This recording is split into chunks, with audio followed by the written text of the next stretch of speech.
Hello,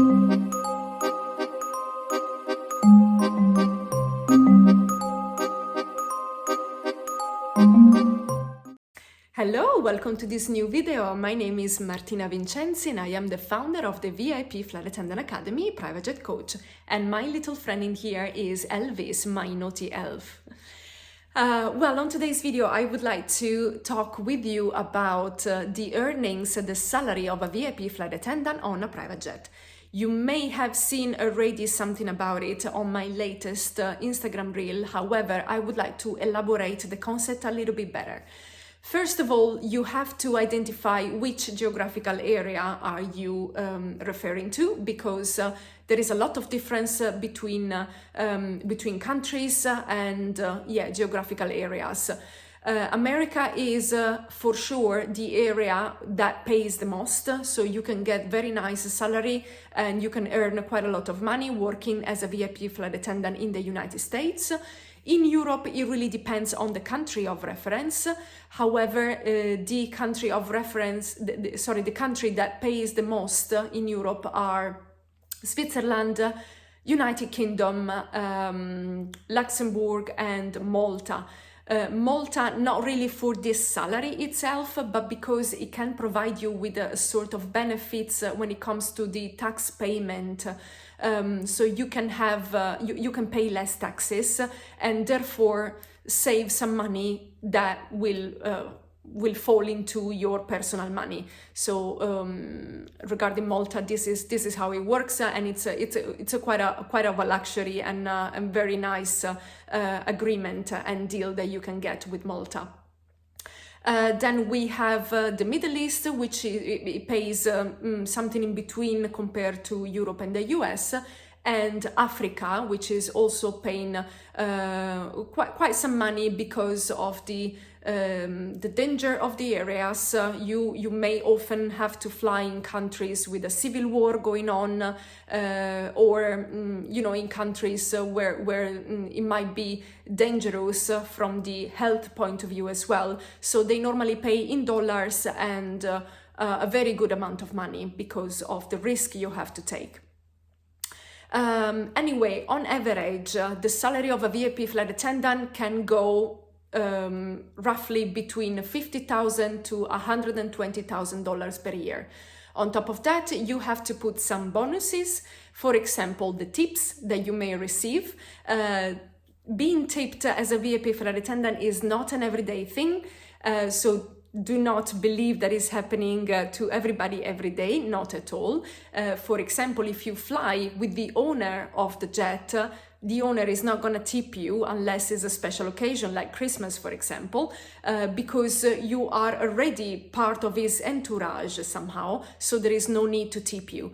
On the other hand, if you fly for a charter company, so a company who owns the jets and they simply rent them to whoever needs to fly a private jet, so you meet a different client every time, more likely they are going to tip you. If this is the case, the customer will deliver the tip very discreetly. Normally they put it inside on an envelope, or they kind of roll the cash in their hand and they give it to you in a discreet manner. They like to either tip one crew member for the entire crew, so you have to share with the rest of the crew, or also individually, so they will go to each specific crew member to give them the tip. When this happens, is absolutely very nice and sweet. Also because you have to consider that the amount of money gifted to you as a tip are actually in line with the luxury environment you are in. So that is really, really sweet. Something else that might have a say in the salary at the end of the month is the type of jet you're flying.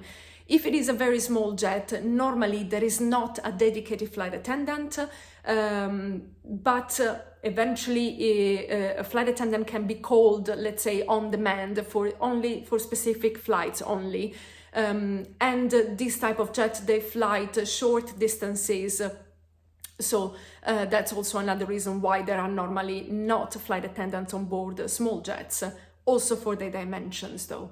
Medium-sized jet, they might have a regular flight attendant on board, but if you fly on a ultra long airplane or a heavy jet, so you fly long haul flights or even ultra long flights, then your salary will be accommodated accordingly. Something else that might do a difference is the destinations. So if you are flying to cities which are renowned to be very expensive, for example Tokyo, for example Zurich or New York, then part of your salary, which is called per diems, will reflect the cost of the life in these cities. So you have your basic salary, which it will not change, and then as a top-up you have the per diems. The per diems is a sort of a refund that the company is paying for you in order to refund you of the expenses you have to encounter for meals when you are out the home base for your duty. So the company is responsible to book for you an hotel with room and breakfast paid. However, for the other 2 meals, lunch and dinner, you have to take care of them by yourself. And the company refunds you this expense at the end of the month in your salary with the per diems. But as I say, the per diems often change according to the destination. So if you fly very often to very expensive cities like, as I say, New York, Zurich or Tokyo, then the per diems will reflect the cost of life of these cities, so they will be higher. This is a little bit how it works. If you have a fixed contract of employment with a company. However, there is also a different way to fly as a VIP flight attendant, which is the freelance. If you fly on a private jet as a freelance, that means that you do not have a contract of employment with a specific company only, but you collaborate with different companies at the same time. You are basically on call. If they need you, they simply call you, you go and fly, and then at the end of your mission, you will provide them the invoice for your services. In this case, if you fly as a freelance, you will receive a daily compensation, which puts together the compensation for a freelance and the per diems all together. Normally the compensation can differ again according to geographical areas. So in the US, you are from $500 to $800 or even $1,000 per day. In Europe, I would say 500 euro per day is the average. Sometimes you may find a little bit less, but with some benefits, like for example, meals, all meals covered by the company. So that's also quite nice. So again, it really depends on the geographical area of reference that you are talking about. However, the main difference between a freelance and employed VIP flight attendant is that the freelance will receive a compensation on a daily basis according to how many days the mission lasts for.